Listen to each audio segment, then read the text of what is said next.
Hi, welcome to Infusion, the podcast. I'm comedian Chris Patrick, a.k.a. self-proclaimed power man. And I'm here with my co-host and significant other, Rach. Hey, guys. And today we got a great show for you. We got the owners of Winter Goddess Foods. Now, we met these guys a few years ago out at the Farmers Market, and they're going to talk about being entrepreneurs, making a healthy product for everybody, an all-natural healthy product for everybody, and also being entrepreneurs and being at the market. So we're here with Nehemiah and Terry Williams, the owners of Winter Goddess Foods. Guys, welcome to the show. Thank you. Thank you. Thank you very much. Okay, so how you guys have been in this for 12 years. So how did you guys come up with the product? How did you decide to go into business? Everything like that.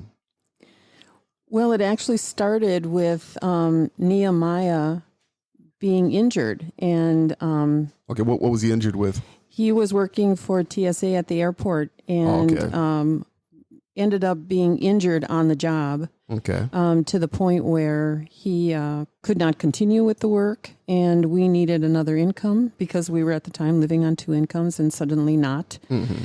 And that coincided with a time when I was doing things like having salons in my home, and that means that I would have people over to read their own writing or maybe a piece of writing that they really liked, and I was serving chai. Okay. Chai. Chai is black tea with spices with a little bit of milk and a little bit of sugar. It's very Indian, East Indian. There's lots of places that drink chai, and there are many recipes for it. But I had been working with some people to put a cookbook together to raise funds for Second Harvest Foods. Okay. And one of the recipes was chai. Oh, okay. Except that it was filled with all kinds of bad things, like most of it not real. And I decided, because I was encouraged by both Nehemiah and friends, that maybe I should produce this and package this and see about selling this. Mm-hmm.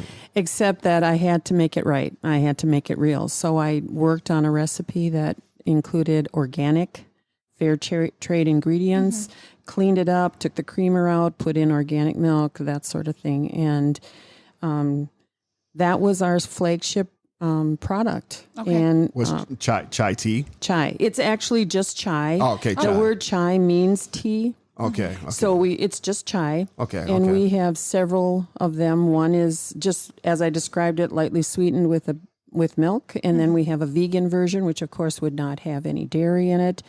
And then we have the unsweetened version for those who wish to manage their sugar their own way. Okay. And that's kind of where it started. I will let Nia speak more to that because he can tell you how it grew from there. Okay.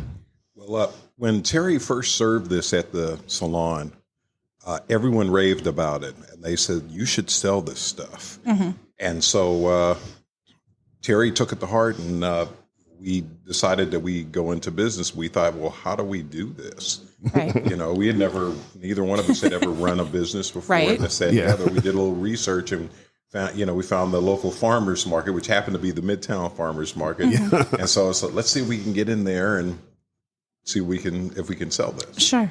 So that's where that started. Okay. What we wanted to do is we wanted to produce products that were good for people and that didn't have the bad stuff in it. I mean, there's so much on the market now with completely healthy for them. Yeah. Well, there's so much now that's it's a little better than it used to be in some measures, but there's so much. If you don't mind me saying, there's a lot of crap on the market. Right. Yeah. No, go right ahead. We know that. It's very easy to get something with extra preservatives and all that other stuff. All types of things, with names you can't read. Right. Yeah. And that's just not our way. We wanted to, as Terry would say, keep it simple, sweetie. Yeah. So that's our KISS principle. Well, that's always the thing too, because we were talking last week about when went to the doctor, and the doctor says you have high blood pressure, and I would, of course, internet right now. So I did a lot of research on the internet, and I had to start reading labels. So I thought, well, hey, I got to cut the pop down. That's a lot of sodium. I'll drink Gatorade. Then I looked, Gatorade has sodium in it. So then I had to find something else to drink.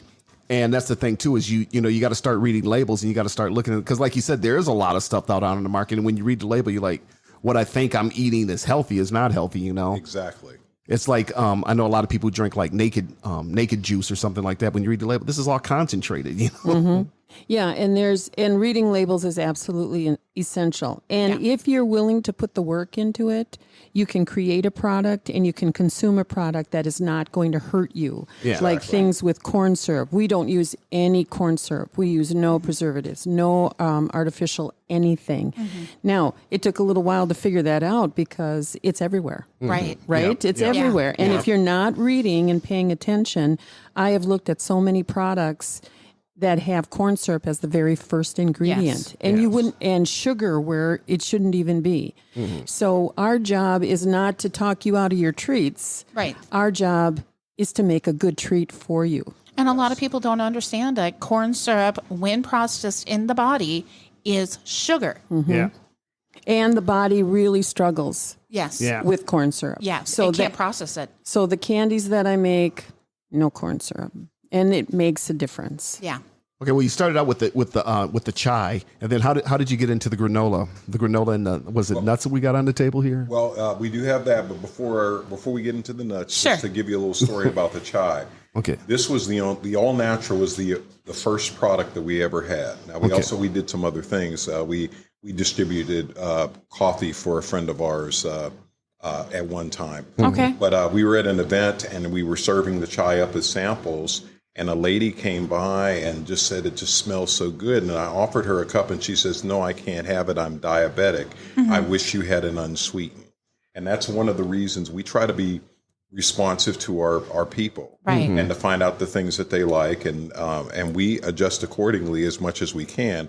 The next week, I had produced an unsweetened version of the chai. Okay. Over the years being at the market, we were running into a large contingent of vegan folks. And they expressed an interest in a vegan chai. Okay. And so eventually I came, what was it, I guess about 7 years ago? Or Yeah, it's been a while now. Came up with a vegan version of the chai. And it's just similar. We also make organic granola, and so we did something similar with that. Our grandson is nut allergic. Okay. And during our time in the farmers markets, we found a lot of people who were nut allergic or else had family members who were nut allergic and were interested in a granola for them. And so I came up with our sunflower apple raisin granola, which is nut-free. We use sunflower seeds instead. Less people are allergic to those. It's a minuscule, or not as many people are allergic to sunflower seeds as there are people allergic to nuts, to tree nuts. And so that ends up being a good a good granola for those folks who need to have that. And we used local oats, and we also used apples from Brand Farms in Farmington, Minnesota. We do local sourcing because we have a lot of friends that just happen to be farmers. Right. We use their dried Harrelsons in that particular granola to add a little snap to that, and people seem to like it. But the nuts and the granola kind of came forth because just selling chai at the market wasn't enough. Right. If we're going to put the time and the effort and money into being in the market, then we have to try to get the best return that we can. Right. And so then the granola came in. And then the baked goods came in. Sure. Because at the time, as Nia said, we were selling coffee because we had a coffee roaster who got out of the business. Okay. And that affected us. But before he did that, we were asked to provide coffee on Saturday mornings. Okay. And if I might tell a story about the baked goods. The first morning we were there Saturday selling coffee, and it was a great coffee, and we were a good alternative because their coffee provider quit their business. They were going to sell their business for health reasons. And so suddenly the market didn't have a coffee vendor, so they tapped us for that. And I remember that first day like it was yesterday. A woman came up to me, very determined, very deliberate, and said, "Where are the ginger scones?" And I'm sure I looked like a deer caught in headlights because I didn't know what she was talking about. Right. And I knew what a scone was, but I didn't have a good answer except to say, "I'm sorry, ma'am. We just were asked to come here. I'm not prepared for that, but I promise you I will have scones next Saturday." And The rest is history. the rest is history. Poor Nehemiah spent a week sampling every single scone I made so I could come up with a recipe. And so then the baked goods were born. Okay. And we just kept expanding, not to become not to become overwhelmed with Right. it, but to have enough product that made sense and we could actually profit from being at the market and at the same time offering good products for them. Right. So Nia does all of the chai, all of the granola, and all of the nuts. Okay. And I do all of the baking and the candy making. All right. Yes. Yes, she does. So how did you? So you had to, of course, you had to file for a business, an LLC, and all that, and you did all that. Yes. And then how did you come into the packaging? Who thought up the packaging and all that? Well, Google and the internet are a wonderful thing. Oh yeah. So we did the required research, and we're looking at different companies, and we had decided for packaging, plastic bags for you, PBFY company, and they. In business, of course, you want a superior product with the least amount of money that you need to spend for it, and they seem to meet our needs. And it's one of those things in business. You have to come up with how's your product going to look. How is it going to be received by other people? Is it flashy enough? This, that, and the other. We happen to be blessed with good friends. Yeah. And Terry's best friend's daughter just happened to be a graphic artist. Oh, okay. And she does this type of work. And so we worked with her, and we're able to come up with a concept.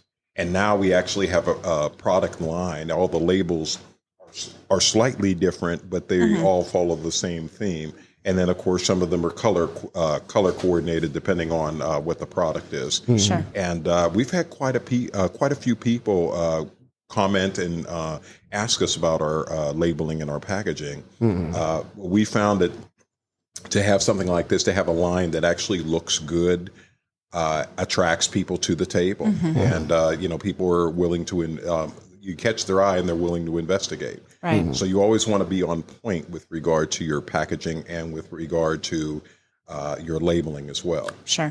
And that's interesting you say that, because I remember when we first met, we were at the farmers market, and how I started that product was working out, and I was working out, and I said, man, and of course I got into juicing, and I said, man, that'd be nice to get kids in this. I want, hey, how can I get kids to drink juice? Because I said, well, if I got some flavors that were kid friendly, and I put that and juice that and then put that over the ice, that's how I came up with Nature's Ice. And then it was always in the back of my mind for like 4 or 5 years, and then all of a sudden me and Rachel started dating. I ended up getting a better job, making better money, and I said, hey, I got the money, I got the time, this is how I'm going to do it, I'm moving forward. She's like, I support you every way. And then that's when we got out there, and that's how we met. But it's interesting too to see how you come up with this, and how things just kind of fall into place once you get going. And that's one of the things we want to say to the listeners out there, is that there is a little bit of hard work, but if you put the hard work into it, you can become successful, and you can produce a good product that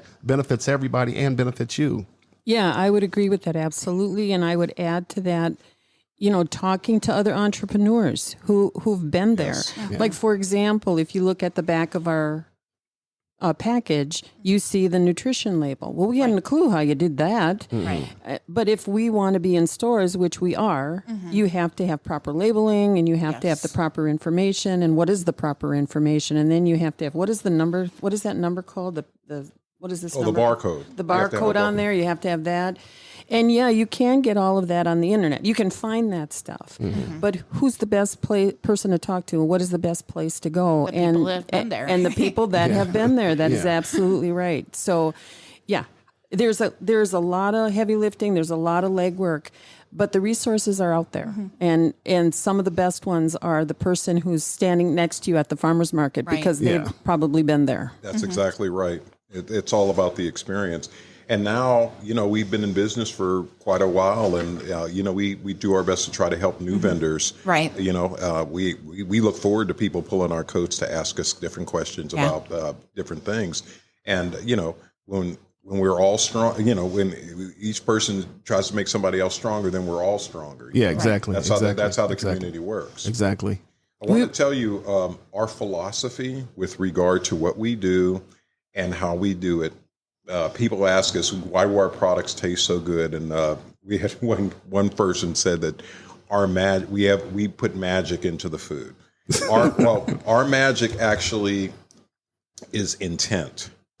And the way I describe that is everyone has gone through a situation where they've had a wonderful day. I mean, the world is your oyster. Everything went good that day. So you go with your friends or your significant other and you go to the restaurant and you sit down ready to have the good time and you get that meal made by that guy.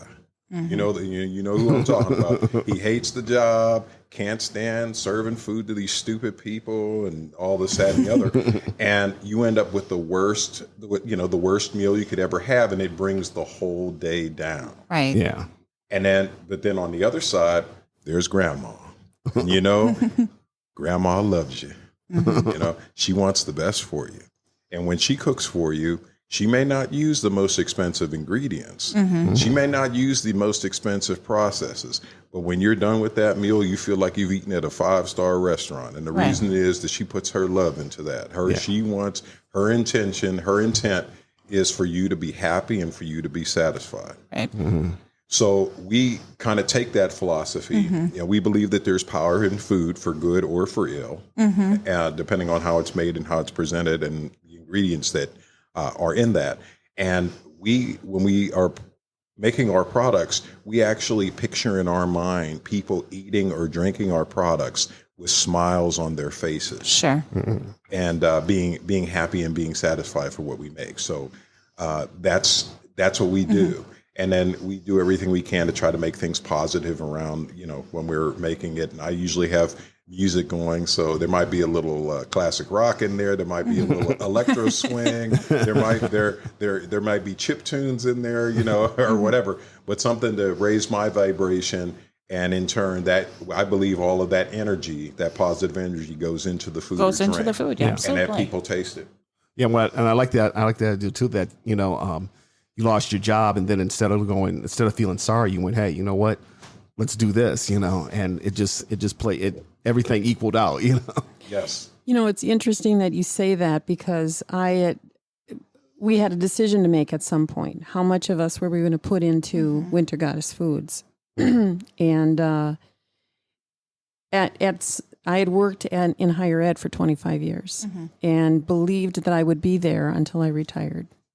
And best laid plans, right? And it became very clear, for reasons that are not necessary to go into, but it became very, very clear it was time to leave. And I did what in my world was completely outrageous. I walked away. Right. And had nothing to walk towards. Yeah. I just had to believe that I'd figure it out. And so, I mean, that's no small thing for anyone to do. So anyone who does that, I congratulate you, because it's scary. Yeah. However, someone gave me a piece of advice one time, and he said, everything you need is inside you. Yeah. The ability to ask questions, the ability to learn, the ability to look at the world from, stand on top of the chair and look at the world from a different direction. And I'm not going to kid you, we went through some pretty tough times, but they weren't impossible times. They were just tough. Yeah. Right. Yeah. Well, we've all been through tough, right? Yeah. Right. And you come out the other side of tough, being able to figure it out and believing in that. And that's what we ended up doing. And 12 years later, Right. we have a sustainable small business. Yeah, and that's interesting you say that, because the other day I was at the gym and I was thinking about my next venture that I'm working on. And I'm like, okay, well, how's this going to happen? When does this happen? I said, hey, just let everything fall. Everything will fall in place. Just don't worry about it. And then next thing you know, a guy I work with, he said, oh yeah, you can use our stoves to help you. I go, you can do this here. You can do this here. And it all just came. And so I'm excited about this new venture coming up. That's great. That's a great story. It's a great story. Yeah. Believe in Right. the path. And trust it. And again, I 25 years in a good job with security and all of that. I come from a place where my father's flipped over in his grave. I know when I walked away from that job, he did. Right. But it was the right thing to do. Right. It was the right thing. So those are great stories to hear, and we hear them all the time.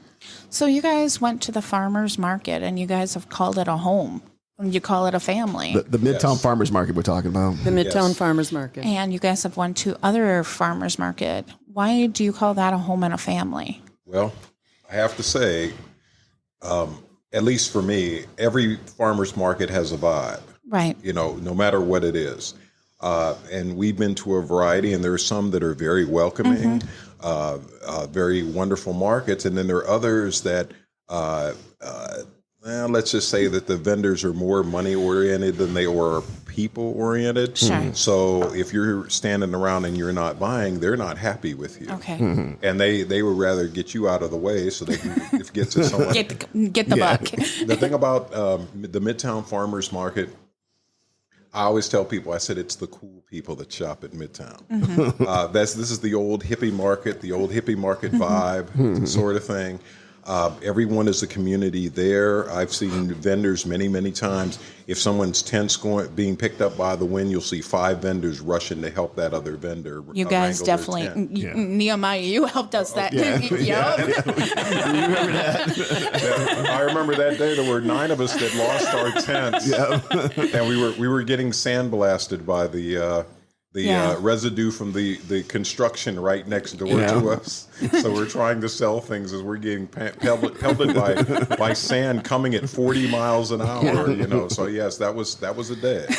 That was definitely a day. Yeah. But Our for the time runs- Midtown Market, Yeah. you can feel the community support. Yeah. Yes. And in fact, when, for your audience who's not familiar, where the Midtown is temporarily right now, Right. on Lake and Hiawatha, Yeah. on Hiawatha and Lake there. Right by the bike shop. Or actually, Minnehaha. Or I'm sorry, Minnehaha. Yeah, Minnehaha. Right by. Is it the It's deep? at Moon Palace Books. Moon Yeah. Palace Books Moon is Palace, right their there. parking Arbiter's lot. there. Yeah. Yeah. So that's a temporary location because a few blocks away they're doing construction where the Midtown used to be and will go back to eventually. Yes. I Okay. even heard that they're talking about a playground there. Yeah, It's actually a plaza that they're building specifically to house the Midtown Farmers Market. and that will be really, really great. But before that, it took the city a while because they wanted to figure out what to do with that area. Right. And they actually suggested not having the Midtown Market anymore. Oh boy. And the community, I've never seen anything like this. The community rose up and said, no, there will be a market. And it took, What are you going to do to help us to make it sustainable and to keep it going? and so there's obviously was lots of conversation about that. And I'm not privy to how the city makes decisions about that Sure, sort of thing. right. But the Midtown Market will be. And be alive. It will be live and well and wherever it ends up being. And it so it'll be great when that spot is available. But I just really felt so great to be a part of a community that said, we need and want this market. And you figure out how to make that continue. And they did. So well done. The Corcoran, it is not just Corcoran, but that kind of Corcoran area Right. said, we want our market, and you figured out how we keep our market. And what was really wonderful, Jamie, I've forgotten his last name, who is one of the co-owners of Moon Palace Books. He is a former Midtown vendor, and we remember when he used to ride on his big bicycle. Yeah, I remember. With a trailer with all the books that he would sell at the market. right. Yeah. And then he elevated and got the place and got everything going. And then when they found out that there was no location for the market due to the construction, Jamie stepped up and provided his lot as a venue for us to be able to hold the farmers market. Beautiful. Which was really wonderful. And not only that, but he made improvements to the area, mulched down the grounds, put pavers up, and now we have full sidewalks going through that area just to accommodate everyone and to make the people more comfortable coming to the market. And he was a godsend. He really helped us out because Right. we could the market management could not actually find a place that was really viable to do what we needed to do with regard to the market. So Jamie stepped up, and we're really happy about that. And again, shout out to Moon Palace Books and Jamie, and for all he's done for the Midtown Farmers Market. Wonderful guy, wonderful book products. Go see it, Moon Palace Books on Minnehaha. Moon Palace Books on Minnehaha. And also, too, one of the things at your booth, I've noticed that, and we definitely got to mention this because this is also a good thing. You guys take donations for Second Harvest food land, I think. Yeah. Well, actually, we did, yes. Yeah. And for several years. Yeah. And then this year, because of all of the fallout of COVID over the past year and a half. The community of Corcoran and the Corcoran organization opened up what they call C-Spot. Okay. And C-Spot is a food pantry in the Corcoran neighborhood building, or the Corcoran organization building. I'm forgetting the exact title. Anyway, so now this year we collect whatever people want to donate. Sure. And that money goes to buy products and food and whatever's needed, and whatever we can contribute to C-Spot, which is open from Tuesday to Thursday in the Corcoran building. Yeah. So yes, we do that. We used to have a tip jar, and there was just a part of us that just said, well, maybe we can And do that's open to anybody. Yeah. the Corcoran. Yeah, Right? Yeah. yeah, Oh, yeah, yes. exactly. Exactly. So we just decided to change it over, and Second Harvest Food is great. And we just are strong believers that no one has any business being hungry. Right. We live in a country where people don't have to be hungry. Right. Yeah. Yeah, And exactly. we offer an opportunity for people to help. We help, you help. If we all help, as Nia pointed out earlier, if one of us is strong, we're all strong. Right. We're strong together. We're working together, and no one needs to be hungry. That just Especially- doesn't make sense to me. Especially no children. No Yeah. children. No children in this country should ever go to bed on an empty stomach. No. That should not happen. Not And happen. if I might add to that, Of we were course. Oh, yeah. we were talking to the people, Alicia and Molly and Kia, who run Right. the Corcoran organization and also the Farmers Market. They were saying that people think that COVID is over and everything is No, Like- they've done beautiful with the market on yeah. that. They and that people are still in need in the Yep. community. So Some people are back to work, but for a lot of our community members, finding a decent job is a challenge, and everyone has their situation, and the money's not rolling in like people think it's rolling in. Right. and there were people are hungry frustrated. before COVID, and they're Yeah, still exactly. hungry. So if you're looking for a way, you don't know how to be helping, and you want to be generous, we're happy to collect money for C-Spot for the Corcoran neighborhood, Right. and we would be grateful for that. And if you don't want to do it with us directly, that's fine. Just go to Corcoran neighborhood and speak to them, and they'll be glad to accept any donation that you have of money or food products. Absolutely. And as a matter of fact, if you talk to them, they'll tell you exactly what folks need. Sure. And we love Second Harvest, and we still support them. This year we made the change to help C-Spot because it's right where Second Harvest is a clearinghouse for all the food pantries in the region and in the area. The C-Spot takes care of mostly the folks in the Corcoran area, although anyone can come and get something if they're hungry and need something. Can you find C-Spot online or? I don't know that they have it listed online with regard to that. Well, However, you can Google the Corcoran neighborhood organization, yes. and their website will have the C-Spot on it, or it will at least have the names that you and somebody to contact. So if you contact the actual organization itself, they will be able to help you. Yes. Well, it was a pleasure having you guys on the show. You're a true inspiration. Okay, Rachel. I just wanted to make one quick announcement. On August 7th, the governor is coming out. Yes? Yes. Oh, yes. Yeah. To the governor will be out at the Midtown Farmers Market on August 7th, which is a Saturday. Saturday. Saturday, Yes. yeah. From 8 to 1, the market on Yes. Saturday. Yeah. So you guys come out to the farmers market on August 7th. And you guys, thank you so much for joining us on our podcast, Infusion Health. True inspiration to entrepreneurs out there, and trust. And from what you just heard, people, it can be done. Yeah. Yes, by anyone. Even Yes. if you don't have the experience, it can be done. Truly, if I can do it, you can do You it. can do it. Anyways, closing out, history is built with lines of hate. On Infusion Health, we are trying to build lines of love, you guys be your best advocate. And until next week, we are out. Have a great one. Thank you. And also, we want to give a big shout out to Fancy Ray and Tawny Roof, who just got married today. We just came from their wedding reception. Congratulations to you guys. Love you guys. And congratulations on your future.